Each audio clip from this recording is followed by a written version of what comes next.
The Space Marines of Warhammer 40k are one of the most iconic things in all of the setting, and this is in part due to their Primarchs. And in many regards, they are kinda one and the same, with each Primarch having an absolutely amazing impact, or devastating impact, on their respective legions. Whilst there were many legions who didn't love their Primarchs, there wasn't any legion that wasn't affected by them.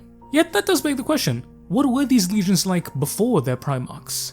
But lucky for you and me, we got plenty of examples. So in today's video, boys and gals, today we're going to be taking a look at every single Space Marine legion before their Primarchs. The culture they developed, their relations, temptations, temperance, and everything in between. So that, ladies and gentlemen, by the end of this video, you will understand just what each Primarch did to their respective legions. But without any further ado, ladies and gentlemen, let's get cracking on with today's video. First thing first, we have the Dark Angels, or as they were previously known, the Uncrowned Princes. These were a very important part of the Space Marine legions, because these were the first ever Space Marine legions created. These original 5,000 men were the first ever Space Marines, and they literally wrote the book about Space Marining. And there are many things about Space Marines which we believe to be common that actually these guys started. A prime example we have is the term the Angels of Death. Most people think that that's the name given to Space Marines, but that's incorrect. It was given to the Uncrowned Princes. The Uncrowned Princes were the Emperor's Angels of Death. And lo and behold, when the rest of the Space Marines came, the moniker just stuck. But it was originally created for them. These guys were also unique in the way they were trained, for they were mentored and trained by the drill masters within the Imperial laboratories itself of the Imperial household. And this connection between the Imperial household and the First Legion would continue. Basically, anything that the Emperor was unsure of or didn't really trust, he would give it to them. Thus, they had an absolute swelter of technologies being thrown upon them. Whether it be Xenos constructs or myriad of technologies from the Dark Age. If it was anything that the Emperor didn't trust to wider humanity, lo and behold, the First Legion would get it. The Emperor also gave them unique names. You also notice that many Dark Angel names are very synonymous with the Bible. But not just the Bible, but many old ancient tomes of Terra. And this is actually done on purpose. The Emperor picked names of power, as he dubbed them. Basically, names from people way back in the day. Great rulers, prophets, priests, warriors, semi-mythical figures, and he decided that his Uncrowned Princes would bear these titles. As you can imagine, all this special attention did indeed lead to some arrogance. Not only arrogance, but also led to some bloat. You see, with the many different ordos and orders and formations within the Uncrowned Princes, because they weren't one a solid 5,000 strong, they were individual bands, that is. Meaning that they all acted and operated in their own different way. So they weren't a continuous legion per se, but more or less unified under one group identity. But lo and behold, we come to the Lion. The Lion, like all things, was blunter than a goddamn bat covered in stones. And he literally dueled every single one of the masters and grand masters of each ordo, principle, or whatever. And he conquered all of them, uniting them under one supreme grand order, that being the Dark Angels Legion, and eventually creating the Hexagrammaton, or the 6 wings out of the many different ordos and wings and formations. The Lion didn't really change much about his legion, except that he streamlined them, he gave them purpose. The Lion is very blunt, and in this case he was a hammer, but in this case his bluntness was well suited. For it took that lump of beautiful steel, yet still unmolded completely, and honed it into a fine-edged blade, worthy of a Grand Master of a knightly order. And lo and behold, the Lion was said Grand Master. Now whilst they didn't really change that much between their Primarch, the Uncrowned Princes represent something very important, and that is the changing of an era. The first time they were ever deployed was during Mount Aurat, which was the culling of the Legio Contagious, or the Thunder Warriors. They were the first ever new progeny. These were the men who would conquer the stars, the legions of the Emperor who would march forth and secure humanity under the Raptor and Lightning Bolt. But whilst the Legio Contagious had secured Terra, the Uncrowned Princes would secure the rest of mankind, and they left one hell of a mark on that. But ladies and gentlemen, that was the first legion. Now let's talk about the second. Alright, solid bit of lore from the second there. Now, ladies and gentlemen, let's move on to the third legion. The origins of the third legion lie with the nobility of Terra. Basically, the Emperor conquered a lot of people, and thus he also conquered a lot of nobles. Many of the Techno-Barbarians had some type of nobility amongst them, some more nobler than others, mind you. But the Emperor needed to unify his people and incorporate them into the Empire proper. Thus, he relied on an age-old Terran tradition, that being the art of hostage-taking. But with a twist, he took the sons of many of the prominent nobles, and minor nobles, any nobles really, and he would turn them into his Space Marines. And lo and behold, we have the origins of the 3rd Legion. And because of their noble upbringing, the 3rd Legion had a unique place within the Legiones Astartes. As early on in Unification Wars, they were known for working closely with the Imperial Army. Indeed, many of them believed themselves noble, and thus believed that the idea that nobility should lead, or were destined to lead. Such beliefs in nobility also led to them being actually really good diplomats, being skilled orators and narrators both, in addition to them learning the various diplomatic styles and having to deal with people. This would actually come to serve them well, as the Emperor would entrust them with many diplomatic missions, one of the very few legions early on who could. And it would be one such mission that they would earn their moniker. The Emperor of all mankind would one day visit a human city on a recently conquered planet. There, they wished to submit to the Emperor, so he took some of his custodies, but most importantly, a contingent of the Emperor's children. Not yet known as the Emperor's children, mind you, but we'll get to that in a quick second. And there, he would accept the surrender. However, it turns out that this was a trap. They had feigned surrender and ambushed him then and there. It was only by the timely intervention of the 3rd Legion, and many of their warriors being slain in the act, that allowed the Emperor to be withdrawn by his life wards, the custodians, thus technically helping at least to save the Emperor of all mankind. From there, the Emperor would be so moved that he would name them the Emperor's Children. Thus, they were the only legion for the longest time who got to wear the Imperial heraldry, that being the Golden Eagle, the heraldry of the Imperial household.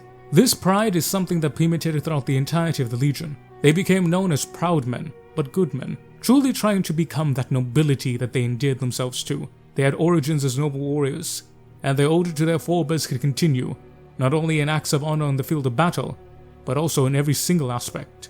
Peerless warriors and peerless men, the 3rd Legion truly did deserve the moniker of the Emperor's Children. However, in the grim darkness of the far future, something always goes wrong. It turns out that the gene seed of the 3rd Legion would be affected by some type of virus, some type of hemogenic plague.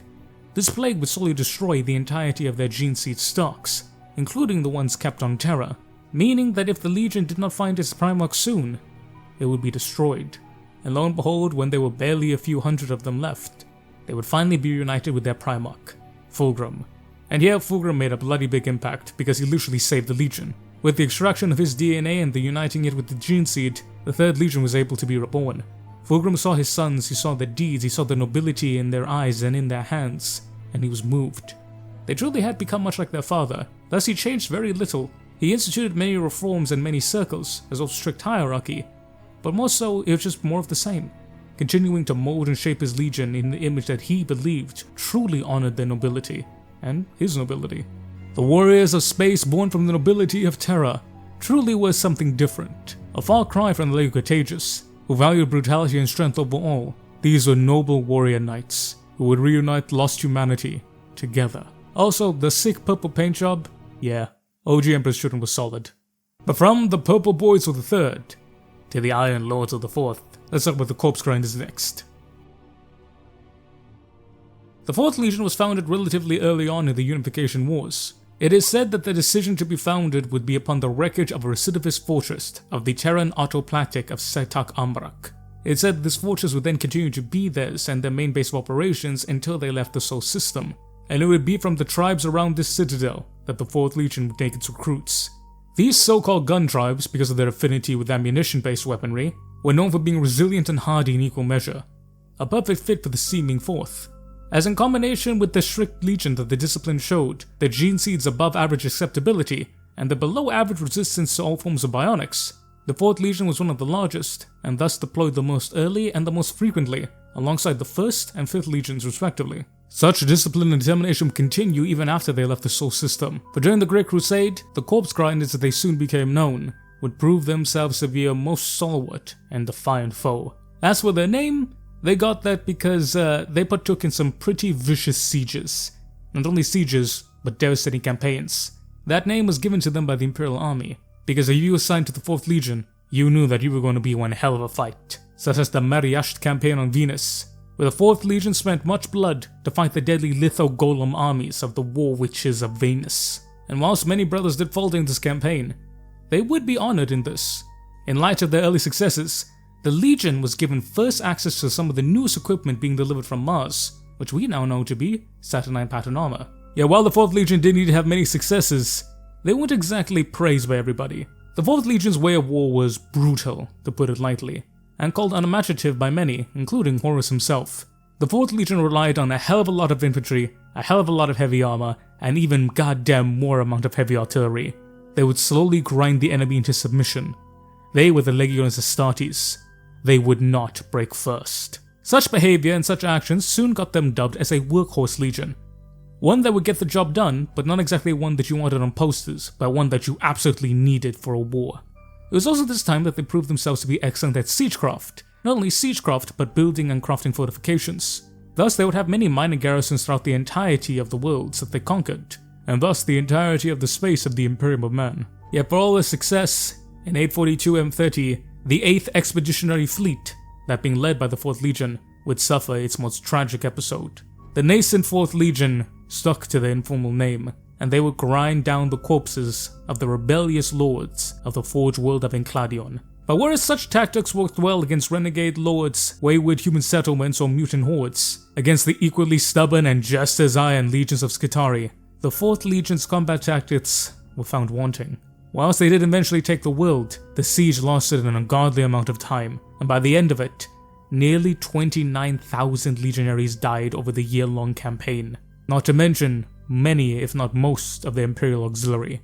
By the end of it, the 8th Expeditionary Fleet was all but annihilated. But one thing to note about the character of the Legion at this time, they didn't complain. Not only did they didn't complain, they didn't mind their job. They knew that this had to be done, so they got it done. For them, it was not the case that they needed praise. Everyone knew what they needed to do was necessary. And whilst not everyone in the Imperium loved the way that they did things, they did appreciate that they got it done. And to the Legion, this was enough. But sadly for the 4th Legion, for their father Perturabo, they would be found wanting. Perturabo is, well, Perturabo, bitter and spiteful in equal measure. When he was first reunited with his legion, he would say that they would be found wanting, and ordered a full 10th of the legion to be executed by the other 9th. This was unprecedented in equal measure, with many other Primarchs absolutely protesting this fact, such as Rebute Gilliman, who said that this was a waste beyond a waste, and such like Vulcan, who really didn't like the idea of a father killing their sons. And here the identity of the corpse grinders slowly began to change. Perturabo was bitter, spiteful, and hateful, and slowly he incorporated that into his legion, again and again, more and more and more.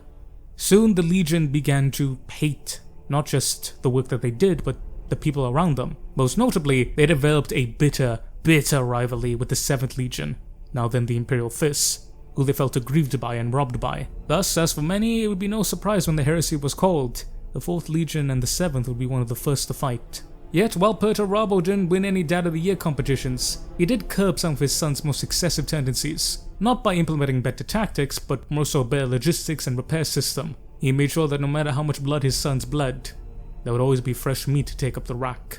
As for the 4th Legion, the corpse grinders were unique. They did what was necessary, they did what was hard, but more importantly they did it the hard way. And most critically and most damningly, they weren't able to adapt when the situation needed to it. Meaning that if it weren't for Mr. Peter Turbo, they most likely would have died in some far-flung siege, but they would have died happy, for it's only when Perturabo got introduced that the Legion really began to hate. So whether that be worth it, that's up to you. But from the Iron Lords of the 4th, let's take a look to the Hunters of the Stars of the 5th. The 5th Space Marine Legion was created on Terra, and drawn from the ice wastes of the Thulian Basin. They, together with the 1st and the 4th Legions, were one of the first to be created, and thus saw some of the most action. Most notably though, they were said to have fought alongside the older Thunder Warriors, though that canonicity of such a claim is in question at the moment. The 5th Legion were truly the eyes and ears of the Space Marines. They were given the solitary duty of seeking out the hidden layers of the many warlords and techno-barbarian so-called gods that inhabited Terra. The superhuman physiology allowed them to survive in pretty much anywhere. In combination with the early power armor and the natural enhanced stealth capabilities taught to them, they were absolute monsters in this role. Most notably, the greatest they rose to were only a few hundred, because they operated in small bands, barely a dozen Astartes at a time. These were scouts distributed over the entirety of Terra. They were not a hammer that broke the enemy, they were the silent eyes that found it, and told the hammer where they were. And when the 5th Legion took to the stars, such behavior would continue. The 5th Legion did not operate as a whole legion. Instead, they operated on individual companies, known as pioneer companies, which were anywhere from 500 to 3,000 men. These were basically just smaller legions. They operated largely independently of one another, and there was no broader chain of command to coordinate them or check on how they're doing. Indeed, it's said that when some of those pioneer companies left Terra, the only time they would ever meet was when the Khan summoned them nearly 200 years later. That's a bloody long time without Thanksgiving. Or too short, depending on how much you love your family. And once again, they operate as scouts. Many times, these would be the eyes and ears of whole expeditionary fleets. But the nature of this aloneness and their desire and this restlessness, many believed that they would soon be drawn out. The 5th Legion was incredibly independent, but more importantly, they showed an incredible desire for freedom. They hated to be chained down by anyone or anything. Indeed, they left almost to no garrisons, they had no major explanations of any kind. They just roamed the stars, searching again and again. Hence how they got the name the Star Hunters. And it was believed by many that they would run themselves into the ground, searching and searching and searching until eventually they would be destroyed. That was over until we get to the Khan. The Khan knew his boys. The Khan loved his boys. But the Khan also knew that they needed something to connect them. Thus, the Khan would summon every single pioneer company back to Dragoris, which only took a couple years because, they were all across the goddamn bloody galaxy at that point. But he would introduce them to Dragorian culture, and he would begin to unite his legion. It is said that on the day that they all met, the Khan, as well as every single one of his warriors, would mark themselves with a ceremonial scar, saying that they were now brothers, bonded via blood. And such an effort to unite the Lost Sons would be pretty successful, minus some civil war nonsense that happened a little later, but hey, nobody's perfect. The Star Hunters were unique. They were very much like their Primarch. Freedom made manifest. They went whatever, did whatever, and they didn't really bother about anyone else. They were self-reliant and self-determined in equal measure. A truly deadly foe, but very unique in terms of Space Marines. And whilst the Khan did try and unite them, he didn't try and stifle them, which is what led to some success. All in all, love my 5th Legion. But on the 5th Legion, let's take a look at the Rout. The 6th Legion were unique.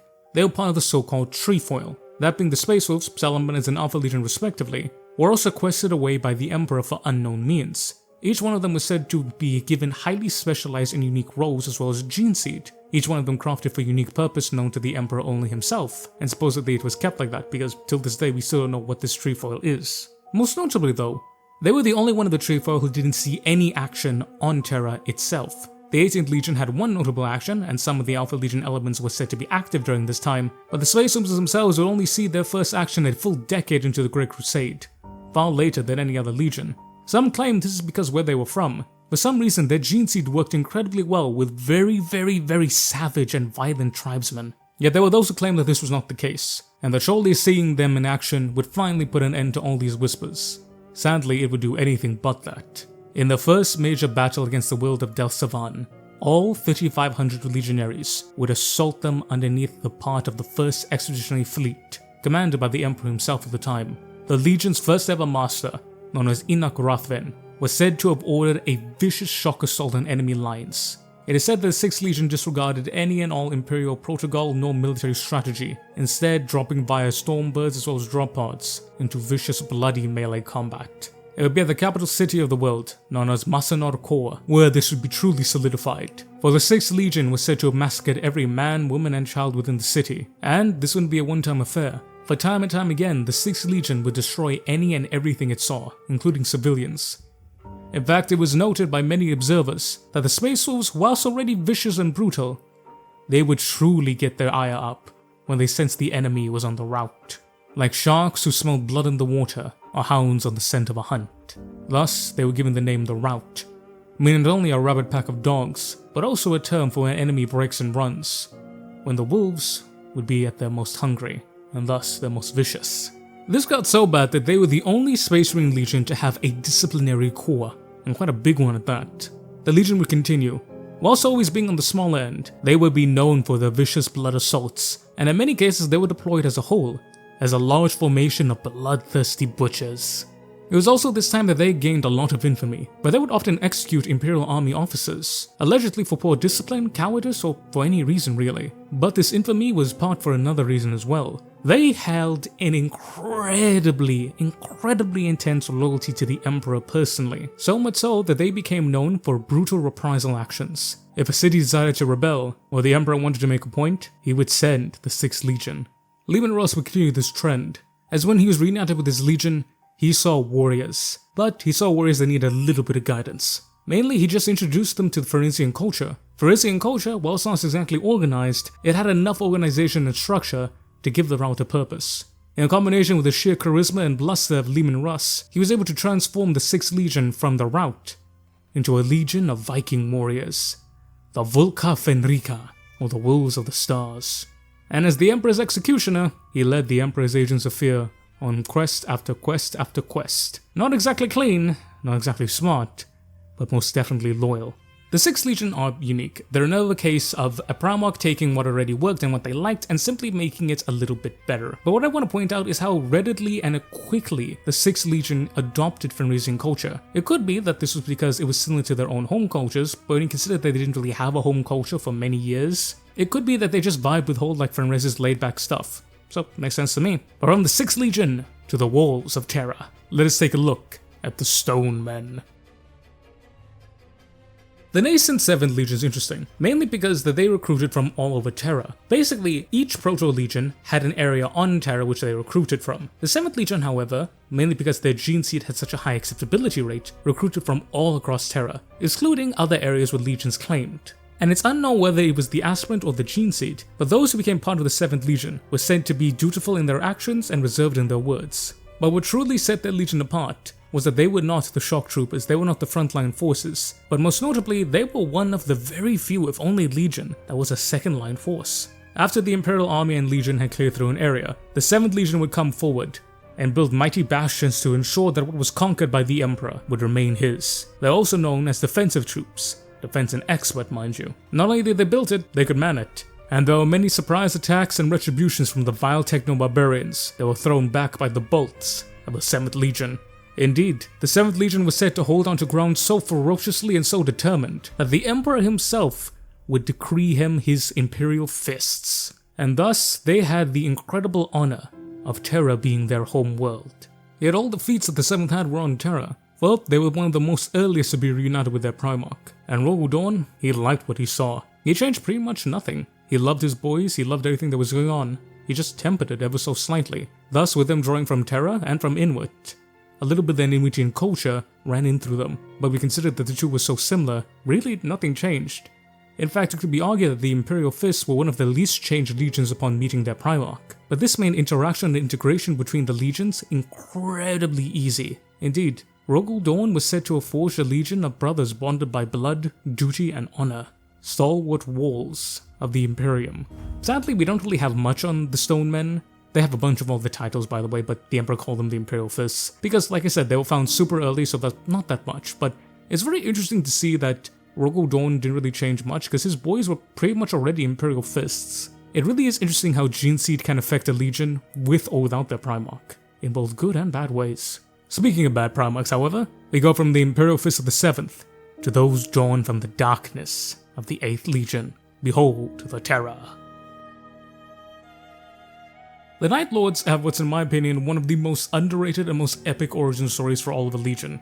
So as you know, Terra has existed for roughly 40,000 years, which means that there's a lot of change. Such changes were massive mega prisons, essentially underground prison cities that were secluded from basically the rest of the world. Thus, the prisoners that were bred here were known for brutality, survivability, and most notably, their pale skin. Because, you know, lack of sunlight and all that. When the Emperor would then conquer these prisons, he would then decide that these so-called Knight's Children would be the perfect Astartes, as they would use to brutal environments, harsh conditions, and they had to be reliable in equal measure. Thus, these children were lifted out of the gutter and transformed into angels of death.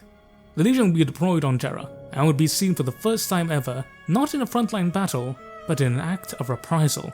The Sargon Conclave had existed and surrendered to the Emperor, but despite having surrendered, they continued to breed psi experiments. Essentially taking psychers and trying to, make their own special breed of war psyker. Very illegal, very deadly, and very, very bad. The Emperor found out about this, and lo and behold, he sent the 8th Legion to deal with them. It is said that the 8th Legion carried out the reprisal in a vicious but efficient manner. And here we see a stark difference between the Legion before it found Conrad. While their tactics were somewhat similar, that being terror tactics, the idea of breeding fear or reprisal, the early 8th Legion didn't really relish in it per se. It was done simply because it needed to be done. There was a quiet unsettling about the terror, as they were dubbed. Necessary in equal measure, but bloody uncomfortable to notify or acknowledge in any fashion. This would change though with the coming of their Primarch. Curse imparted his own unique brand of bloody justice upon the Legion, and thus incorporated many of Nostromo's themes into them as well. But the biggest change for the Legion would not come from their Primarch, but from the recruits themselves. You see, Nostromo had been taken over by Curse, but taken over by a fear, but the minute that Curse left, the fear left with him. Thus, the restraint, the discipline, and the organization also went. Space Marines were supposed to be made up of the best of the best. Even when the original 8th Legion were taken from children of prisoners, these were the best of the best. Unknown souls, diamonds in the rough, whatever you want to call them. They were made to be Astartes. But as the Great Crusade would progress, these 8 legionaries would soonly be turned from the best of the best into the worst of the worst.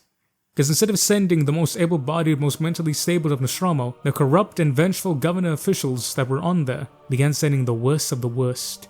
Vicious murderers, terrible people, criminals of every worst breed and ilk were slowly transformed into demigods. And what once was a legion of necessary reprisal, of bloody justice, soon turned into a legion of rampaging and ravenous marauders, criminals of the most depraved and evil kind. So much so that when Conrad Kurz gazed upon his legion, his heart told him to destroy it.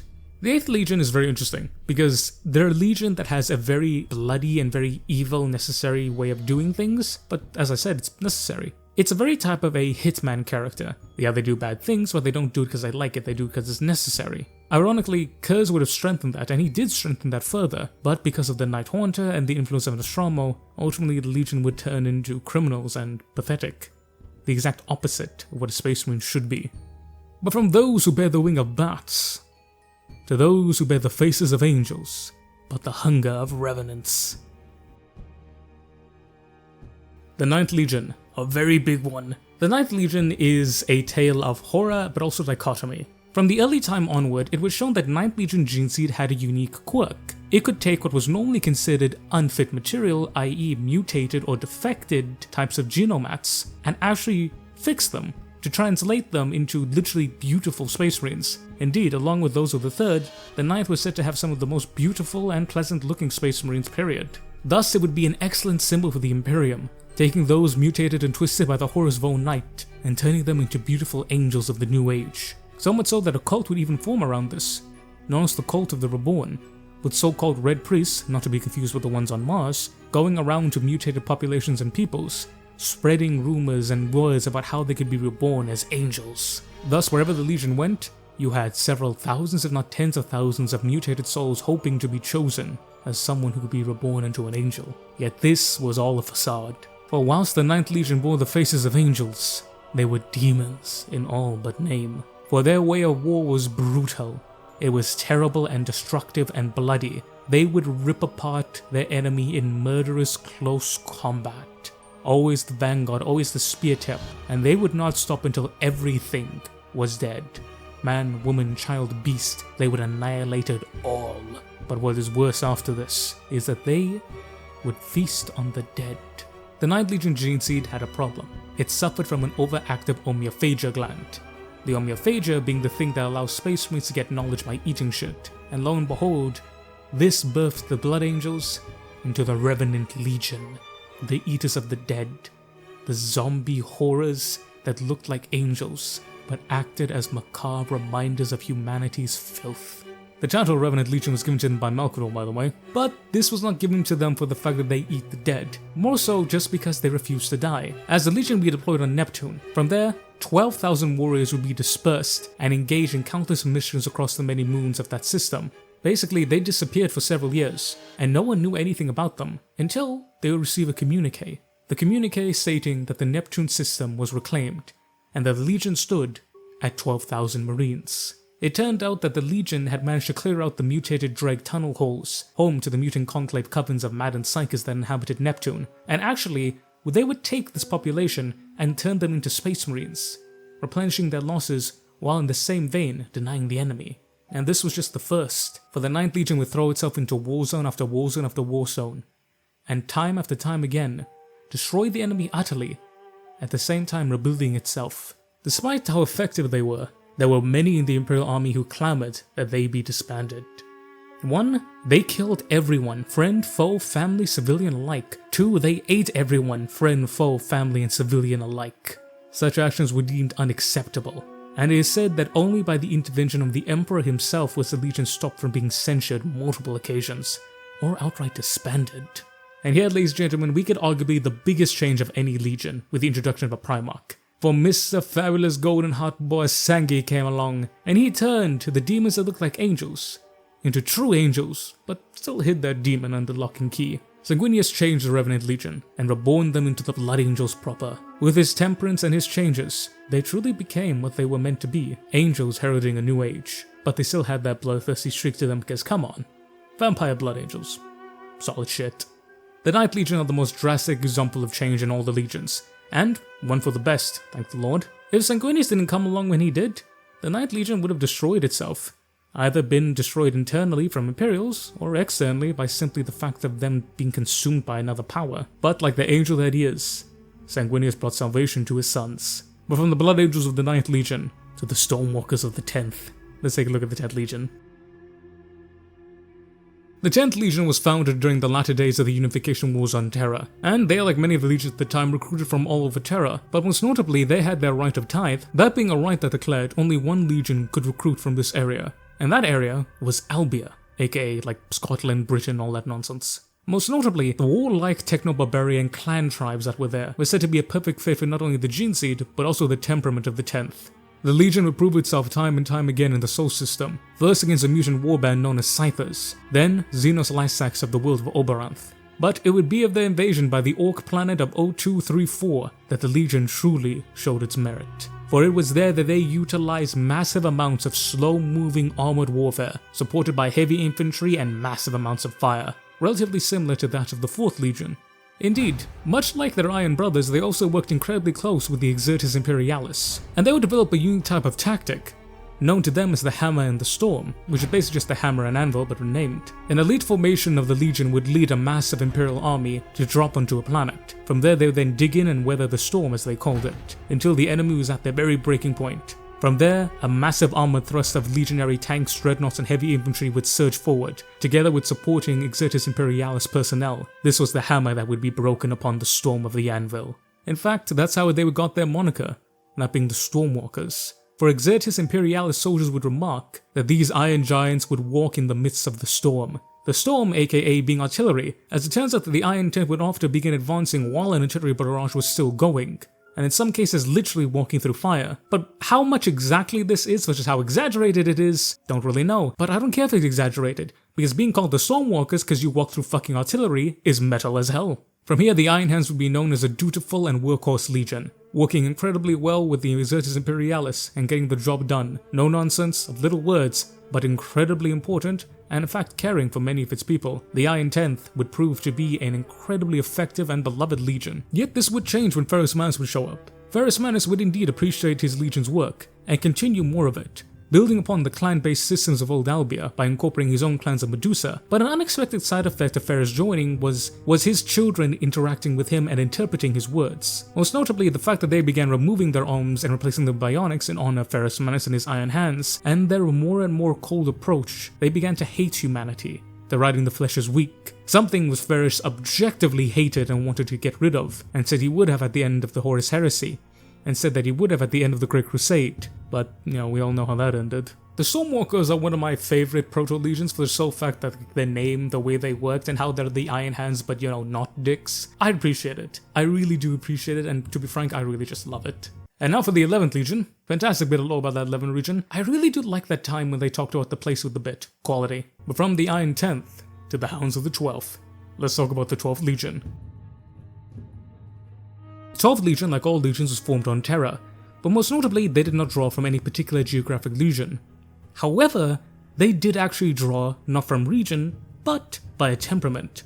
More specifically, the most aggressive and competitive and loyal of candidates were chosen, and together they would form the nascent 12th Legion. The first ever deployment of said 12th Legion was the South African Liberation, essentially South Africa. Hey, that's me! Oh god, the War Hounds are here. They would prove incredibly effective and adept at close quarters confrontation, but unlike the 6th and 9th Legion, they were not bloodthirsty butchers. They liked a good fight, and they loved a good scrap, but they did so in a measured and controlled way. Plenty bloody, but not as brutal. And whilst they proved incredibly effective, they were held back as a reserve force, I'm only just jumping from hotspot to hotspot. And many people question exactly why this was. Some say it was just that. They were a reserve and they were dependable. But some whisper that it's because that if anyone decided to turn tail and betray the Emperor, then it'd be these boys he would set on them. And the Emperor would put a lot of trust in the 12th Legion, just because of that. They were very loyal. And it's said that the Emperor believed that they were so loyal, and after seeing how vicious they were in combat, he would have personally given them the moniker of the War Hounds. The 12th Legion loved this, and they would take the insignia of a red hound, rampant on a background of white, as their moniker for the rest of the Great Crusade. That was until they met their Primarch, and here we have a rather sad turn. The War Hounds of the 12th Legion were very honourable. They were brutal, but they're a War Hound. Loyal, honourable, brutal, all of that, but they had a pride to them that they loved. Angron, however, had no pride. That was left on the bloody fields of New Syria, and he did not like his legion. He hated it. In fact, when he first met his legion, he was set to kill 7 of the high-ranking officers, with Khan being in the 8, Lamau funny number, being the only one to calm his nerves. The legion would deteriorate. With the installation of the Butcher's Nails, Angron not giving the slightest fuck about anything and actively scorning his sons, eventually they would fall to Khorne, and all the nobility and loyalty and honor of the Red Hounds would be replaced by the bloodthirsty claws of those who devoured whole worlds. The War Hounds are a very sad case. For me, they're really much like the 8th Legion and like Knight's Children, because like they're brutal, yeah, but like it's a necessity, right? Just because you're a bad guy doesn't mean you're a bad guy. It's one of those things where I love the idea of this grumpy old soldier who's brutal but he's loyal. Like he's not bad, he's kind of that soldier's honor. And I feel like the War Hounds really had that. But then they were just not really abandoned by their Primarch, but Angron was very much an absentee father in that case. He didn't care, like, at all, and he did whatever he wanted to do, so the War Hounds slowly died when they should have become a standpoint of what honor should be. And it leaves a bad taste in my mouth, to be frank. They had so much potential and just they got nothing. It's unfortunate, it really is. Also, their insignia is so fucking sick, bro, look at that.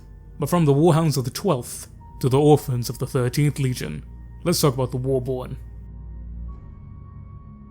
The 13th Legion is unique. The 13th Legion was founded on Terra, and recruited from a few different places, such as the Maghreb clans of Pormpako, the warp families of the Saragon Enclave, the Mind Afric Hive Oligarchy, and the anthropomorphic tribes of the Caucasus Wastes. Now, looking at it, you may be thinking, okay, those words made absolutely no sense, and you're not wrong, but if you do know a little bit about them, you'll be thinking, wait, these things have nothing in common, they're all over the bloody world. One of them is in the Middle East, one of them is in Africa, the other one of them is somewhere in the buttfuck of Europe, like, what's going on here? And whilst they don't have anything in common in culture or geography, they do have something common in how they ended. These groups offered the most bitter and violent resistance to unification. The Emperor did not negotiate with lords to take over a city. With these people, he had to break them and kill them, and negotiate with whatever was left over. Thus, these were some of the most destroyed populations, and thus there were a lot of orphans. Literally, war orphans displaced by their parents having died in service or as casualties of the damned conflict. Instead of trying to expunge this, the Legion embraced it. Thus, they would dub themselves the Warborn, for they were warriors born of war to fight war, and from their broken settlements would they rebuild into something better. The 13th Legion suit proved to be effective, durable, adaptable, and most importantly, reliable. So much so that they together with the 16th were part of the force that went for the first pacification of Luna, the first ever pitched battle of the Great Crusade. Throughout the entirety of the Great Crusade, the 13th Legion achieved victory after victory, being dutiful, honorable, and noble. But most importantly, they showed an adaptability and a sort of understanding that was lacking in other legions. Also able to work together with others, they were adept at rebuilding populations. Nothing crazy, mind you, but far more than most Space Marines.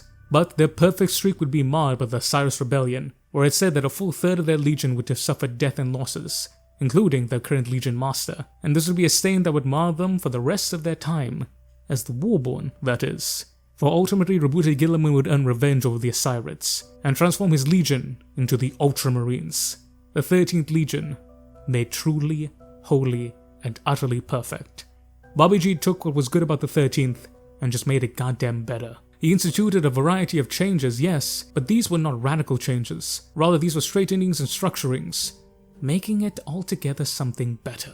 And the 13th Legion excelled under their Primarch, growing by the end of the Great Crusade to be the largest legion, and one of the most effective and with one of the most honor rolls. The 13th Legion have a solid background to them, and I really do like the idea that, hey, these guys gave us such a good fight during reunification, why don't we use them as our boys? And the idea being that these are the remnants, and instead of choosing like that bitter resistance that you see that's often common in media, they decide that they're going to build something better. They're going to prevent this from happening again and rebuild this civilization prouder, better. It's an interesting take, and I really like it, and it's such a unique origin for many people who consider them to be the vanilla Legion. I adore it. But from the Warborn of the 13th to the Raiders of Dusk of the 14th, let's take a look at the 14th Legion. A 14th Legion were founded on Terra and drawn from all of the populations, and early on they developed a characteristic and personality unique from other legions. Most notably, they would be deployed towards the latter half of the reunification wars, and they would develop an interesting tactic. They would arrive in the morning, and offer the enemy, be it commander or city, to surrender before sundown. If they refused, they would launch at dusk. Eventually, their policy and their way of making war earned them the title the Dusk Raiders. For it would not be one massive assault that broke the foe, it would be smaller individual raids slowly harassing the enemy and whittling down their strength, before a final hammer blow that would annihilate them utterly. Soon the Dusk Raiders became famous throughout the entirety of the Imperium, and infamous among their foes. But while they favoured heavy infantry assaults, they were honourable. If an enemy did in fact surrender, they would be treated with the highest honours. The Dusk Raiders were incredibly noble in the way that they acted. They were a Space Marine Legion, and they strived to be what they believed a Space Marine Legion to be. But this wasn't just because of pride and their want to do good. They were also one of the latest legions to be found, meaning that they got a designation of an orphaned legion, and they took a quiet pride in that. They didn't mind that they weren't reunited with their father. They were still doing well and still honouring him and the Imperium. The honourable ways of war that the Dusk Raiders propagated suited them just fine, and they made a name for themselves. They could stand on their own 2 feet, with or without a Primarch. Sadly, however, with the coming of the Primarch, this would all change. Mortarion is Mortarion and is a bitch, thus he decided to change every single thing about his legion. In fact, second to only maybe the Blood Angels, this was the most drastic change. The Dusk Raiders went from being an honourable force focusing on smart warfare to being a force of brutal attrition-based, but most notably, using chemical-based weaponry. Any and all weapon was able to be used if it broke the foe, but most notably, what really rubbed a lot of the Legion the wrong way was 2 things. One, the fact that all of their honour just disappeared. Mortarion didn't care what you were. If you stood against him, you were a tyrant and you deserved to die, even if you weren't, but that's neither here nor there. Thus, many of the old Terran veterans looked down on this way of war, in addition to the fact that they used chemical warfare that killed in terrible ways and often left the land scarred. But the second one, and in my opinion the more damning, Mortarion actively hated his Terran-born veterans. He actively tried to eradicate their culture and get them to disappear. For some reason, he hated them, and he decided that they were bad because Barbara is good. Mortarion's own failing as a Primarch just led his legion to slowly destruct itself, and eventually this would come to a head. As during the Savannah Dropsite Massacre, the Death Guard wasn't as split as some other legions. Many Terran-born veterans still had the Dusk Raiders and the Emperor in high regard, whilst those who were liberated from the tyrant priest kings of Barbarous held all their loyalty to Mortarion. The Dusk Raiders are lots of people's favorite when you think of proto-legions, because really cool, and the fact that they existed in some of the longest without a Primarch means that we have the most knowledge about them. Also, when you consider that their fall was so stupid, like really Mortarion, you didn't have to throw them away like they were nothing.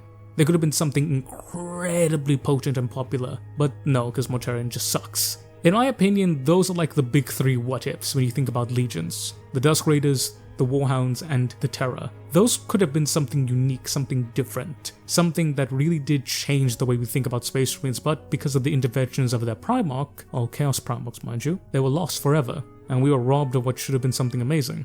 So I'm sure there's something poetic there for someone to find it, but I'm not feeling poetic right now. I know, shocking. But from the Dusk Lords of the 14th to the 1,000 Mages of the 15th, let's take a look at the 1,000 Suns. The 15th Legion once again was formed on Terra, and was notably Idru's aspirants from the so-called Achaemenid Empire. If you know your history, yeah, it's basically the Neo-Achaemenid Empire, like Persia, all that nonsense, etc, so on and so forth. Also a little bit of Egyptian nonsense in there, but yeah, that's neither here nor there. But what's interesting and what's very important about this legion and when it was formed, is that when their gene seed was being created and implanted, this was during a brief resurgence of warp storms. Essentially, Old Night happened because Slaanesh and warp storms, and right now it began to slow down a bit, but there was this sudden flashpoint of a lot of warp activity and warp rifts etc. all over Terra. This was said to cause a bunch of madness, death, suicide and other random bits of violence. Now, whether or not this had an actual effect on the gene seed, it's unknown, but considering we know about Tzeentch, I would say that yes it did. This is Tzeentch trying to fuck everything up because he's Tzeentch. But back to where they were raised.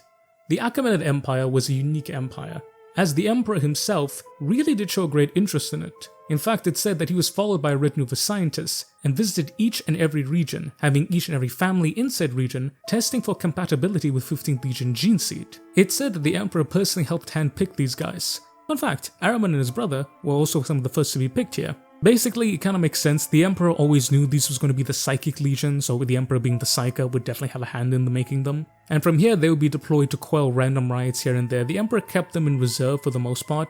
That was, however, until it was time for them to leave. Here, the Emperor dubbed them the 1,000 Sons, and sent them forth into the Sol system, even though they had much more than 1,000 Marines. As to why the Emperor gave them this name, it's believed that the first time they were ever deployed, the first ever batch numbered at a full 1,000 sons. Thus the Legion would take to that number, and they would have their insignia as an M, which when you consider 1,000, I know M, but also M for Magnus. Also, their color scheme is bloody quality. Look at that. That's some solid colors right there. But despite them being the Psychic Legion, they wouldn't actually show any psychic prowess until well into the 5th year of the Great Crusade. And whilst many people would rather be shocked and scorn this, the 15th Legion loved this in fact. But these newfound boons would soon come with a terrible curse, that being the compliance of Benzat. For on there, the curse that afflicted them would be shown, known as the Flesh Change. Basically, each 1,000 Sun was a ticking hand grenade, and when that hand grenade went off, said 1,000 Sun Space Marine would turn into a ball of flesh and tentacles and hands and all that other rubbish. It was pretty bad. Basically, this was very bad for the Legion, because Psykers and mutants had fucked up a lot of humanity, thus many humans were very, very, very hateful of them. Particularly Primarchs who had suffered in the hands of said mutants and Psykers, a la Mortarion, Rogodon and Corvus Corax, and of course Leman Russ. And it wasn't just them. With the 1,000 Suns developing more and more mutancy and their number being reduced less and less and less, there are some who called for the Legion to be outright deleted and removed, expunged from all Imperial records, a la what happened to the 2nd and the 11th. But then Magnus comes in. Seeing his sons and being reunited with them, he tried his damnedest to fix them, but he just couldn't cut the mustard. Whatever was going was something that was eldritch. So Magnus fought fire with fire, and managed to make a deal with a warp creature, which he called Corazon, and essentially traded his eye for knowledge, Odin style. And lo and behold, he was able to save what was left of his legion, and begin rebuilding. And guess how many boys were left? That's right, barely 1,000 Space Marines. Also, this was Tzeentch, if you couldn't tell, and yeah, I think all this bullshit was Tzeentch, and this is Tzeentch's plan. That's pretty much all but confirmed at this point. The 15th Legion is interesting, because what they were Psycho Space Marines, and that's their whole shtick. But when you consider that the whole idea of there being Psychic Space Marines might have just been Tzeentch's ploy from the get-go, it does question what exactly their role was. And again, we don't really have much on them and what exactly they did and how they developed, except for the fact that they just like knowledge. Also, with the Middle Eastern / Egyptian influence from their home region, it translated well into the prospering culture. But they are an interesting idea of a what if. If not Space Marine Psychers, then what would they be? I do like the idea of warrior scholars, and I think it fits 1,000 Suns very well, even though that is what they were, but people often forget that over the magic, but it's interesting. It's very interesting. I like it. Also, Magnus tried, but again, he thought he was too smart. Magnus was pretty dumb. In fact, some of the most smart people you ever meet are actually pretty dumb because they think they're smart. Something irony. But from the 1,000 Sons of the 15th to the Warlord Wolves of the 16th, let's talk about the Lunar Wolves. The 16th Legion were originally made up of hunter clans from the Jugurtian Bull and the Substatian subplate slums of Terra. These areas were terribly hard places to live, and the inhabitants were noted for their ruthlessness and independent character. Now again, whether or not the Emperor chose this place in particular is unknown, but a result was that the fighters of the Space Marine Legion known as the 16th would become incredibly brutal and efficient at decapitating strikes, as often during raids between these tribes, a quick way to end it was simply kill the leader. Thus, the Legion soon take hold of it, and they became renowned for such abilities. Yes, while they earned many scars on Terra, it would be during Luna that they would truly make their mark. During the first pacification of Luna, we have the Luna Senile gene cults. Now these gene cults were very important for the Emperor to expanding Space Marine production, and they acquiesced readily, but they were rather bitter. So eventually, they betrayed and they tested the Emperor. But lo and behold, when you fuck around, you will indeed find out. And they found out by a combination of the 13th and 16th. For whilst the 13th Legion would initially deploy, slowly and methodically advancing to take hold of the area, the 16th Legion was said to unleash via such a devastating strike on the headquarters that the lunar gene cults were said to have called screaming for the Emperor, begging him to call off his wolves. And thus, the name stuck, and the Lunar Wolves were born. Yet the Lunar Wolves would not continue fatherless for long, as they would soon meet Horus, the first Primarch to be found. And in combination with them getting a good bunch of ties from the lunar gene cults, and the fact that the Emperor would soon deploy recruitment squads to Chthoniya, basically kidnappers who would kidnap the best of the cakes from the gangs and then bring them to become Space Marines, the Lunar Wolves would continue to earn a reputation as one of, if not the best Space Marine Legion, led by, some would argue, the best Primarch. But the Lunar Wolves are interesting, because they're the only legion to undergo a name change during the Great Crusade. As when Horus became War Master, his legion demanded that they be renamed to the Sons of Horus, but again, not really much changed. But a sad thing about the 16th Legion is that they're all but destroyed. While some legion exists in some way, shape or form after the heresy, be their loyalist a traitor, there is no Sons of Horus and there is no Lunar Wolves. In fact, you could argue that they were the only legion to be completely eradicated. If not in fact, then in idea and culture. A sad end to one of the most greatest of all Space Marine legions. But from the Wolves of Luna to the Heralds of the 17th, let's see what the Iconoclasts have to say.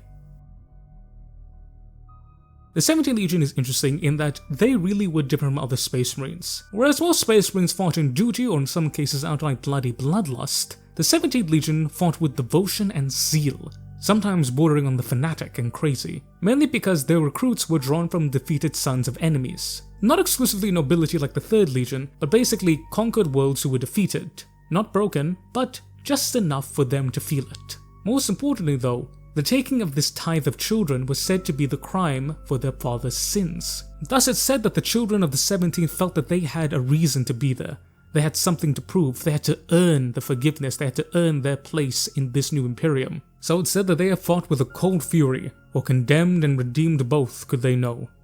Thus, they fought with such zeal and power. Yet unlike most legions, they would not have to wait long for the first official title, for they would soon be declared the Imperial Heralds. Well, in addition with them being fanatical and very devoted, they had a strong sense of oratory to them. In addition, with all these factors combined, the Emperor would choose them as his heralds. You see, basically, they would walk all the way up to an enemy and give them the Emperor's ultimatum: submit or fall. And this was often delivered by a lone herald clad in black armor, wearing a skull-faced helm and a winged mace. Sound familiar? But most notably, after all was said and done and the victory was won, the 17th Legion would go about scouring libraries and records of anything deemed heretical or sorcerous, i.e. anything that violated the imperial truth, anything that dealt with mysticism, folklore, mythology, anything.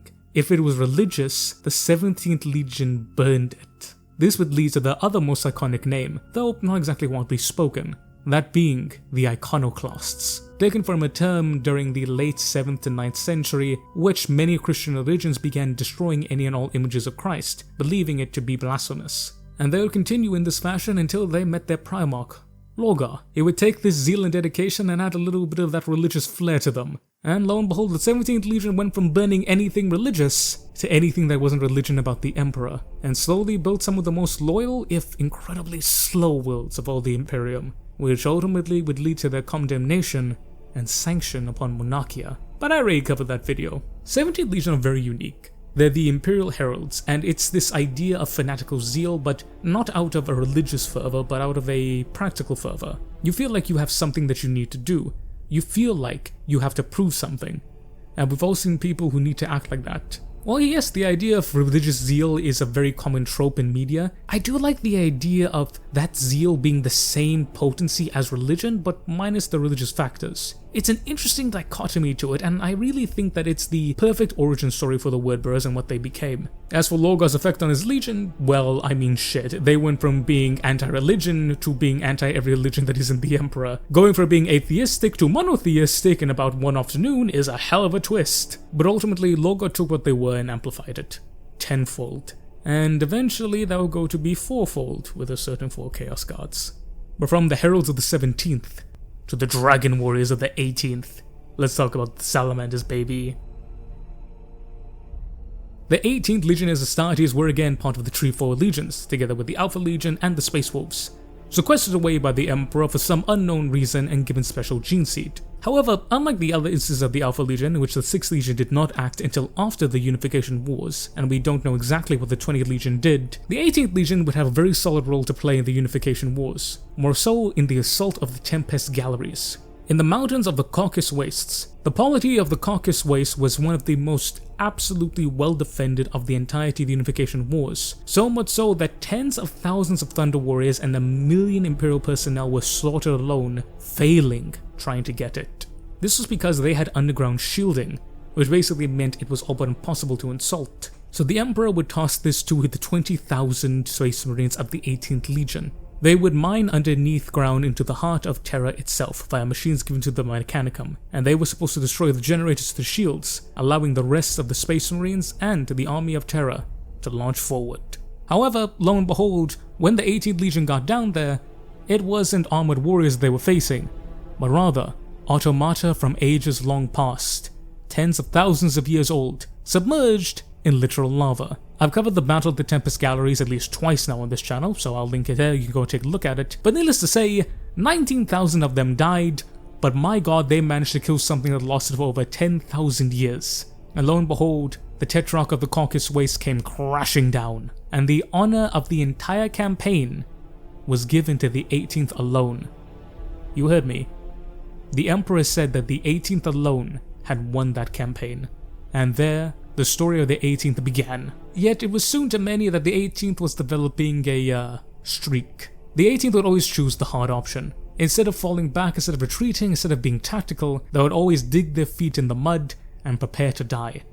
Especially when it was utterly unnecessary. For whilst the 18th Legion cared about people incredibly well, often sacrificing themselves, it wasn't always necessary. In combination with their love of flame-based weapons and the fact that they were so hard to kill, both physically and their armor was of excellent quality, they became known as the Dragon Warriors.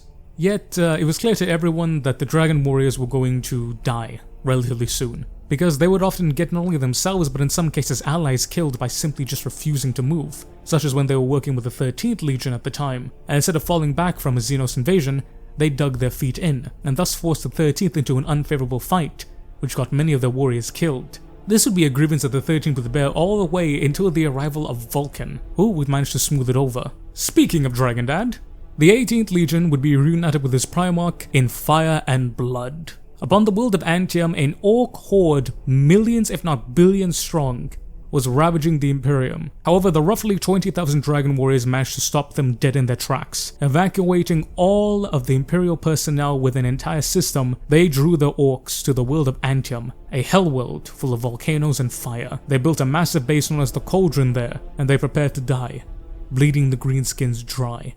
That was, however, until Vulcan showed up, leading 3,000 legionaries from Nocturne and killing the war boss, destroying the entire fleet, and together with his boys they were able to annihilate the orc horde. From there, Vulcan would greet his sons, and when they tried to kneel to him, Vulcan would command his legion to rise, and lo and behold he saw in his children a mighty flame, and he would temper it. For Vulcan had long known about the existence of the 18th, but he had not yet been assigned to them. So much so that some rumored that the Emperor wanted the old Dragon Warriors to die, and the new recruits from Nocturne to take over their place. But Vulcan would not counted such a thing. He made his legion strong. He would nurture the flame of his sons, and the Dragon Warriors went from being unnecessary self-sacrificing, some would call them idiots, into the true dragons of humanity, unbreakable defenders, yet tempered by understanding and wisdom, the salamanders of the 18th Legiones Astartes. And they proved very, very hard to kill. I'm not going to say anything else because salamanders, I have a literal 2-hour video about them, go and watch it, fucking love me Vulcan. But from the dragons of the 18th to the Black Lords of the 19th. The 19th Legion primarily drew its recruits from the Zerak warriors of the Aztec Dustfields, which regularly battled with the much larger Yindiznik bloc. Good god, these names. These warriors had always showed a panache for stealth combat and skirmishes. Thus, the 19th Legion took on it. They were used for infiltration, reconnaissance, and target identification operations. But most notably, the Legion proved to be brutal, for they were known from striking from the shadows and annihilating any and all who who ever rejected the Emperor. They also made a great use of terror tactics, similar to the Night Lords of the 8th Legion at the time, with many comparing the two being two sides of the same coin. And be it from the Tyrant of Kalgan of Urush to the Jovian Wounds of Jupiter, the 19th Legion was spread far and wide, winning honor after honor. Their abilities and stealth were incredibly potent, so much so that even Horus himself would see their abilities, and often requested them to aid his wolves. Though what's notable about the 19th is that they had a lot of influence from their Xeric tribes, more specifically, brutality. The 19th Legion became known as an occupation force, an anti-insurrection force, a reprisal force. They used brutality and terror in equal measure. Whilst they were hidden in darkness, they were not a blade that was rarely drawn. Rather, they were the wrath of retribution made manifest, with the Legion slowly developing a reputation for being a bit too happy with killing. This would all change, however, when Corvus Corax would meet with this legion. When Corvus Corax took over his legion, he was very impressed with the stealth, swiftness, and guile that the legion displayed, but he did not like the brutality. Corvus Corax, most notably all the Primarchs, despise his Terran veterans. In fact, him and Mortarion are pretty much the two poster boys for hating Terran veterans. Corvus Corax purged the old ways of the Xeric tribes. He also really disliked how they were used as a repression tool, with Corvus Corax himself being a liberator, a freedom fighter if you will. So it's the exact opposite of what he was. He felt so incredibly strongly that, in my opinion, he wrongfully banished many of the old Terran commanders, such as Lord Arcus Fal. And lo and behold, many believe that the origins of the Ashenclaws and Kagaradon Astra stem from this here, being some of these exiled Raven Guard. Also, any and all terror tactics were completely and utterly expunged. Yet despite this, Corvus Corax still did not like his Raven Guard veterans. Time and time again, he would place them as vanguard troops, sending them into breaches of slaughter. I really don't know why he acted like that. It's kinda dumb, if you ask me, and a black mark on Corvus's pretty other much white honor roll. The 19th Legion are interesting, but they're pretty much another 8th Legion. Or as the 8th Legion did what they needed to do out of duty, the 19th Legion kinda liked it a little too much. It wasn't like they were murderers or anything, but Corvus kinda puts it best. They're like hired goons. They're used to preying on the weak, which, kinda makes sense why he really just did not like them. But I really do disagree with how he treated them. They did what they did and they did it well. And when you consider that he basically threw so many of them away, it always puts like a sour taste in my mouth. But they are an interesting what if. But from the Shadow Lords of the 19th to the Ghost Walkers of the 20th. The story of the Alpha Legion is very much so tied with the story of Alfarius, and I'm not covering that again because Alfarius Lord, this is a lie, Lamau. But what we do know is that they were the last part of the trefoil, secluded away for a specific reason. And given we know about them, that specific reason is probably bullshit. Interestingly enough, they were called the Alpha Legion not as a joke, but rather because they only numbered at the Alpha induction process. The Alpha induction process numbers anywhere from 1 to 3,000 Marines, and at the time of their deployment they only had that much, which was rather odd. Hence they were termed the Alpha Legion. Now when and where they exactly got their Primarch, I'm not covering, but we do know how they acted. They would eventually become known as the Ghost Legion. They were known for operating exactly as the Alpha Legion did, integrating themselves in enemy commands, slowly whittling down from the inside out, sabotage, espionage, and everything in between. They were like ghosts who walked amongst men. If said ghost was like 9 foot tall in power armor, but that's neither here nor there. And there's not really much to talk about the Alpha Legion because we don't know pretty much anything. But we do know they were the least changed. Now, there's an argument of, they were the least changed because some people argue they were the first Legion to get their Primarch back, but then again, we don't know. But the Alpha Legion is the Alpha Legion. They're meant to be an enigma, they're meant to be a mystery, and they're meant to be effective. And they were all of that. And I do apologize that I don't have much more to talk about the Alpha Legion. It's just that, we don't know because Alpha Legion stuff. But they were always effective, and they always operated in the shadows, and they always operated with human beings. So, yeah, there's that. Yeah, I really am sorry, bro, I ain't got nothing more to talk about these guys. But yeah, ladies and gentlemen, thank you so very much for watching. I love you, appreciate you, thank you guys for being here. Let me know, which one of these Proto Legions are your favorite? For me, I think it's the War Hounds. Either the War Hounds or the Dusk Raiders. I really just do love it. But I'd love to hear your thoughts down below. So I want to say massive thank you to you guys for watching, but even more massive thank you to my awesome members and Patreons. Shout out to my Lieutenant tier members, Mr. Eddie V3, Mr. Draw of the Void, and Mr. Curtis Studies. Shout out to my Sergeant tier members, Mr. Damiak, Mr. Warsmith.Fireheart, Mr. Andy McGee, Mr. Matthew Merrill, Mr. Sean IRL7, and Mr. Bullwin. Shout out to my Corporal tier members, Mr. Tremaine the Math Kitty, Mr. Lord Rosarius, Mr. Tech Priest Toaster, Miss Shauna Smithers, Mr. Gentle Salamander, and the Wench of Warhammer. And finally, certainly but not least, shout out to my awesome privateer members, Mr. Thomas Wells Lawns, Mr. Iva_SBW, Mr. Monkey Man, Mr. Michael Aeda, Mr. Diego Castro, Mr. Fortus Udum, Mr. CM Dine, Mr. Eric Mossero, and Mr. Dom Marek. Thank you. I love you. I appreciate you. Sign up to the memberships to get a bunch of awesome benefits, behind the scenes stuff, early access to videos, and you get to help out your boy. But remember, this will always be free. So whether give your boy $1 or not, I will love you just the same. Mwah! But before I go off, I have a Lord of the Rings channel. It's linked over here and it'll be in the description and the pinned comment. I love Lord of the Rings. Do you like Lord of the Rings? Well, come and watch over. I already have a video up now about Ungoliant talking about it, and by the time this goes up, there may be one, or that may be coming later. I don't know yet, but yeah, once a week in addition with the 2 Warhammer 40k stuff. Hope you guys enjoyed. But ladies and gentlemen, I've been the General Bradley 101. You've been beautiful, awesome, and amazing people. Thank y'all also very much for watching. Y'all make sure to say hello out there, boys and girls. And I will catch y'all next time. Dismiss, Rangers.